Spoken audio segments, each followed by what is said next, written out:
ED की एक red, एक चीफ मिनिस्टर पर जांच में दखल देने का सीधा आरोप, और फिर अदालत में ऐसा हंगामा कि जज को ही कोर्टरूम छोड़कर जाना पड़ गया। जी हां, वेस्ट बंगाल में सियासत और कानून की लड़ाई एक ऐसे मोड़ पर आ पहुंची है जहां टकराव अब संस्थाओं का है और सवाल सीधे न्याय की प्रक्रिया पर उठ रहे हैं। आप तसव्वुर कीजिए, कैलकाटा हाई कोर्ट में सुनवाई चल रही है। देश की एक बड़ी इन्वेस्टिगेशन एजेंसी और स्टेट गवर्नमेंट के वकील आमने सामने हैं और बहस बहस इतनी बढ़ जाती है कि जज साहिबा को सुनवाई बीच में ही छोड़कर उठना पड़ जाता है। ऐसा पहले शायद ही कभी हुआ हो। लेकिन सवाल ये है कि आखिर एक कानूनी सुनवाई इस अनारकली तक कैसे पहुंची? उस दिन कोर्टरूम के अंदर आखिर ऐसा हुआ क्या था और इस पूरे मामले की जड़ कहाँ है? चलिए आज इस पूरे घटनाक्रम को हम परत दर परत समझते हैं। तो देखिए, इस पूरे हाई वोल्टेज ड्रामा की शुरुआत होती है एक रेड से। एनफोर्समेंट डायरेक्टरेट, जिसे हम ईडी कहते हैं, उसने ममता बनर्जी की चुनावी रणनीति बनाने वाली संस्था आईपैक यानी इंडियन पॉलिटिकल एक्शन कमेटी के दफ्तरों पर छापा मारा। और ये एक्शन बंगाल में चल रहे कोल स्मगलिंग से जुड़े एक मनी लॉन्ड्रिंग केस का हिस्सा था। चलिए अब इसकी टाइमलाइन को समझते हैं कि कैसे ये मामला इतना बढ़ गया। सबसे पहले ईडी ने आईपैक पर रेड की। इसके फौरन बाद टीएमसी ने इसे पॉलिटिकल वेंडेक्टा यानी चुनाव से ठीक पहले बदले की भावना से की गई कार्रवाई। फिर ईडी ने पलटवार किया और आरोप लगाया कि चीफ मिनिस्टर ने खुद उनकी जांच में बाधा डाली। और बस यहीं से ये लड़ाई सड़क से उठकर सीधे अदालत के कमरे में पहुंच गई। अब यहाँ पर दो बिल्कुल अलग अलग नैरेटिव्स हैं, दो अलग कहानियां हैं जो एक दूसरे से बिल्कुल विपरीत हैं। एक तरफ ईडी कहती है कि उनकी कार्रवाई एविडेंस बेस्ड है, एक लीगल इन्वेस्टिगेशन का पार्ट है और सीएम ने उनकी ड्यूटी में रुकावट डाली। वहीं दूसरी तरफ टीएमसी का साफ आरोप है कि ये एक पॉलिटिकल साजिश है और इसका असली मकसद उनकी इलेक्शन स्ट्रैटेजी को चुराना है। आप इस केस में एक टर्म बार बार सुनेंगे, पीएमएलए। तो सवाल उठता है, आखिर ये है क्या? देखिए, पीएमएलए का मतलब है prevention of money laundering act. ये वो पावरफुल सेंट्रल लॉ है जो ईडी को जबरदस्त शक्तियां देता है किसी भी फाइनेंशियल क्राइम की तह तक जाने की, संपत्ति जब्त करने की और यहां तक कि बिना वारंट के गिरफ्तारी करने की भी। यही वो कानून है जो ईडी को इतना ताकतवर बनाता है। अब आते हैं इस कहानी के सबसे बड़े और शायद सबसे विस्फोटक मोड़ पर। ईडी ने सिर्फ रेड ही नहीं की, वो खुद हाई कोर्ट पहुंच गई और एक ऐसे गंभीर आरोप के साथ जो सीधा वेस्ट बंगाल की चीफ मिनिस्टर ममता बनर्जी पर लगाया गया था। ईडी ने अपने ऑफिशियल प्रेस रिलीज में साफ साफ कहा, और मैं कोट कर रहा हूं, the chief minister along with police forcibly removed physical documents and electronic devices। सोच के देखिए, एक चुनी हुई चीफ मिनिस्टर पर एक सेंट्रल एजेंसी द्वारा लगाया गया ये एक बहुत ही असाधारण आरोप है। तो ईडी की वर्जन ऑफ इवेंट्स क्या है? उनके मुताबिक उनकी सर्च आईपैक के ऑफिस में शांतिपूर्वक चल रही थी। तभी chief minister Mamata Banerjee police अफसरों के साथ मौके पर पहुंचती हैं। ईडी का आरोप है कि उनके आने के बाद जरूरी डॉक्यूमेंट्स और डिवाइसेस जो कि अहम सबूत थे वहां से हटा दिए गए और ईडी के ऑफिशियल्स को उनका काम करने से रोका गया।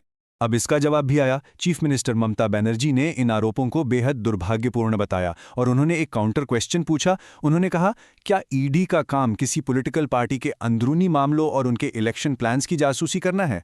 और बस इसी के साथ ये लड़ाई अब एक नए अखाड़े में पहुंच गई और वो अखाड़ा था कैलकाटा हाई कोर्ट। टीएमसी ने रेड की लीगैलिटी को चैलेंज किया तो ईडी ने जांच में दखलंदाजी का आरोप लगाया। दोनों पक्ष अब अदालत में आमने सामने खड़े थे।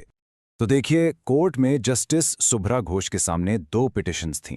एक टीएमसी की तरफ से जिसमें रेड को ही गैर कानूनी बताया गया था, और दूसरी ईडी की तरफ से जिसमें सीएम पर सीधे आरोप थे।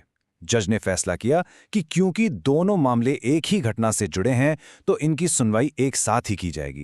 जैसे ही सुनवाई शुरू हुई, ये बिल्कुल साफ हो गया कि ये मामला सिर्फ एक रेड का नहीं है।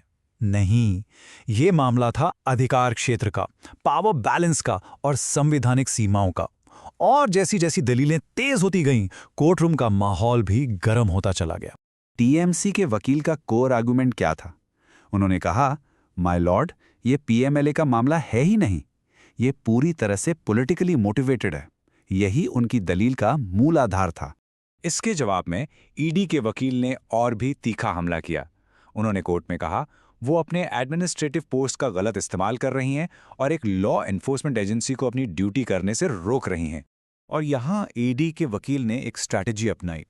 उन्होंने एक पैटर्न एस्टैब्लिश करने की कोशिश की। उन्होंने संदेश खाली जैसे पुराने मामलों का जिक्र किया, ये कहने के लिए कि स्टेट गवर्नमेंट का सेंट्रल एजेंसीज के काम में दखल देने का एक हिस्ट्री रहा है।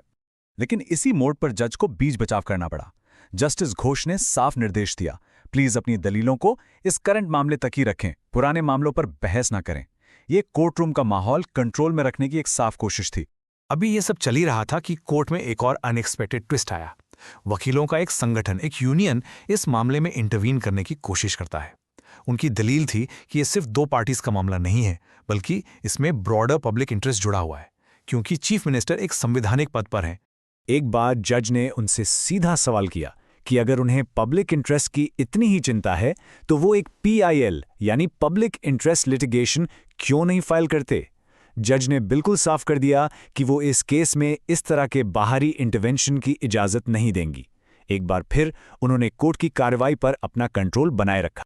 इसके बाद कोर्ट ने मामले को लंच ब्रेक के लिए दोपहर 2:30 बजे तक के लिए एडजॉर्न कर दिया। लेकिन शायद किसी को भी अंदाजा नहीं था कि ब्रेक के बाद कोर्टरूम में जो होने वाला था वो कानून के इतिहास में एक अजीब अध्याय के तौर पर दर्ज हो जाएगा। दोपहर के 2:30 बजे सुनवाई फिर से शुरू हुई, लेकिन ये शांति बस कुछ ही पलों की मेहमान थी। इसके बाद जो हुआ वो अदालत की गरिमा का खुला उल्लंघन था। TMC और ED के वकीलों के बीच जुबानी जंग शुरू हुई और देखते ही देखते ये एक जोरदार हंगामे में बदल गई। पूरे कोर्टरूम में अफरा तफरी का माहौल बन गया। हालात इतने बेकाबू हो गए कि जस्टिस सुब्रा घोष अपनी कुर्सी से उठी और कोर्टरूम छोड़कर चली गईं। एक जज का सुनवाई के बीच से इस तरह चले जाना एक अभूतपूर्व घटना है। मामले को अगले हफ्ते के लिए स्थगित कर दिया गया। ये पूरी घटना अपने पीछे एक बहुत बड़ा और गंभीर सवाल छोड़ जाती है। जब देश की बड़ी संस्थाएं, एक स्टेट गवर्नमेंट और एक सेंट्रल एजेंसी इस तरह आपस में टकराती हैं, तो क्या सबसे पहली बलि न्याय की चढ़ जाती है? ऐसे ही इन्फॉर्मेटिव वीडियोस देखने के लिए LLB स्टूडेंट अड्डा को फॉलो करें एंड सब्सक्राइब करें। If you want any new topic, comment below.